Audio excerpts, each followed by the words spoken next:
আমরা পুরুষতন্ত্র আমাদের উপর এমন জেঁকে বসেছে এবং আমরা ক্রমান্বয়ে যেই আমাদের রাজনৈতিক সংস্কৃতি যেদিকে অগ্রসর হচ্ছে তাতে নারীদের প্রতি আমরা বৈষম্য করেছি, তাদেরকে বঞ্চিত করেছি, তাদেরকে অধস্তন করে রেখেছি, তাদেরকে নির্যাতিত করেছি, নিপীড়িত রেখেছি এবং এটা আমাদের বহুলাংশে জাতিকে এগিয়ে নেওয়ার ক্ষেত্রে বিরাট প্রতিবন্ধক হয়ে দাঁড়িয়েছে। তো এটার অবসান হওয়া দরকার আমরা বিশ্বাস করি এবং অনেকে বিশ্বাস করে, কিন্তু রাজনৈতিক ঐক্যমত্যে পৌঁছা যায়নি অনেক ক্ষেত্রে। তো আমি আশা করি আমাদের এই কার্যক্রম এবং আপনাদের সচেতনমূলক যে সকল কার্যক্রম আপনারা পরিচালনা করছেন, মানুষকে সচেতন করছেন, মানুষকে অধিকার ন্যায্য অধিকার তুলে ধরার চেষ্টা করেছেন, তার প্রেক্ষিতে নারীদের অধিকার সম্পর্কে জনমত সৃষ্টি হবে এবং এগুলো প্রতিষ্ঠিত হওয়ার পথ সুগম হবে। তো আমি এই প্রসঙ্গে কন্যা শিশু অ্যাডভোকেসি ফোরাম সৃষ্টির যদি একটু ব্যাকগ্রাউন্ড দেই, তাহলে হয়তো বা আপনার প্রশ্নটা এবং আরও অনেকে যেসব প্রশ্নগুলো করেছে সেগুলোর ব্যাপারে বোধহয় আপনাদের আরও পরিষ্কার ধারণা হবে। আমরা কন্যা শিশু অ্যাডভোকেসি ফোরাম একটা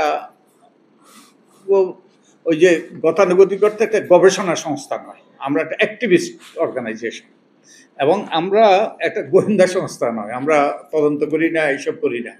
আমরা যেটা করার চেষ্টা করছি যে আমি আগেই বলেছি আমাদের সমাজে নারীরা অধস্থ, নারীরা নির্যাতিত, নিপীড়িত, বঞ্চিত, অবহেলিত, সবগুলোই প্রযোজ্য। যদিও আমরা অনেক দূরে গিয়ে এসেছি, এটাও বলতে হবে যে আমাদের নারীদের অবস্থা যা ছিল তার থেকে আমরা অনেক দূরে গিয়ে এসেছি, কিন্তু এখনও আমরা যে পর্যায়ে পৌঁছা দরকার তাদের ন্যায্য অধিকার প্রতিষ্ঠার জন্য সেই পর্যায়ে পৌঁছতে পারি নাই। তার একটা উদাহরণ হলো যেমন বাংলাদেশ আফ্রিকার দেশগুলোর থেকে অনেক উন্নত অর্থনৈতিকভাবে, কিন্তু আমাদের দেশে যে পুষ্টিহীনতার পরিমাণ অনেক বেশি আফ্রিকার দেশগুলোর তুলনায়। এর মূল কারণ হলো অনেকগুলো গবেষণা হয়েছে ইউনিসেফের উদ্যোগে, এই গবেষণাগুলো দেখিয়েছে এর মূল কারণ হলো নারীদের অধস্তন অবস্থা, নারীদের অধিকারহীনতা। তো আমরা এই জন্যেই এই নারীদের অধস্তন অবস্থার অবসানের জন্য আমরা বহুদিন থেকে নারীর অধিকারের কথা বলছি, কিন্তু আমরা উপলব্ধি করেছি এই বঞ্চনার অবসান হওয়া দরকার বাল্যকাল থেকেই, জন্মের শুরু থেকেই। এই জন্য আমরা কন্যা শিশু দিবসে কন্যা শিশু অ্যাডভোকেসি ফোরাম গঠন করেছে 2000 সালে। বস্তুত যেভাবে এটা এসছে 2000 সালে আমি ব্যক্তিগতভাবে সরকারের কাছে আবেদন করেছি যে নারীদের প্রতি বঞ্চনার অবসান হওয়া দরকার বাল্যকাল থেকে।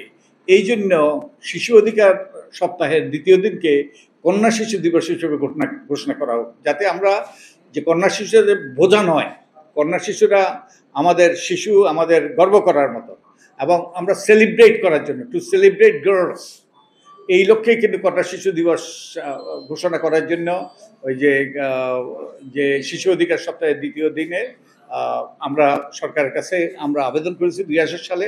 সরকার সেটা সানন্দে গ্রহণ করেছে।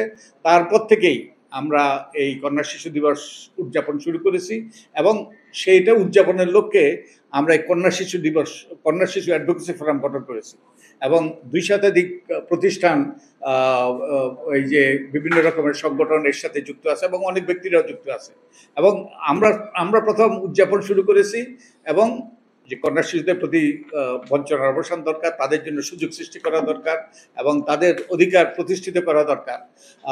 এখন সারা দেশে এটা প্রতিফলিত হচ্ছে।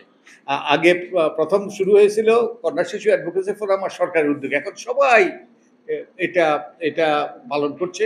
এটা নিঃসন্দেহে ইতিবাচক। এর মাধ্যমেই কিন্তু এই যে জনগণের সচেতনতা সৃষ্টি হচ্ছে এবং সচেতনতা সৃষ্টি হয়ে তাদের প্রতি বঞ্চনার অবসানের সুযোগ সৃষ্টি। আমরা এই প্রতি বছর আমরা এটা উদযাপন করি, এবছর 8 তারিখে উদযাপন হবে এবং এরকম একটা সংবাদ সম্মেলন করি যাতে আপনারা টু এনরোল ইউথ, আপনাদেরকে আমাদের সাথে নেওয়া, যাতে আপনাদের মাধ্যমে এগুলো মানুষকে সচেতন করে, নারীর অধিকার প্রতিষ্ঠার জন্য আরও মানুষ এগিয়ে আসে।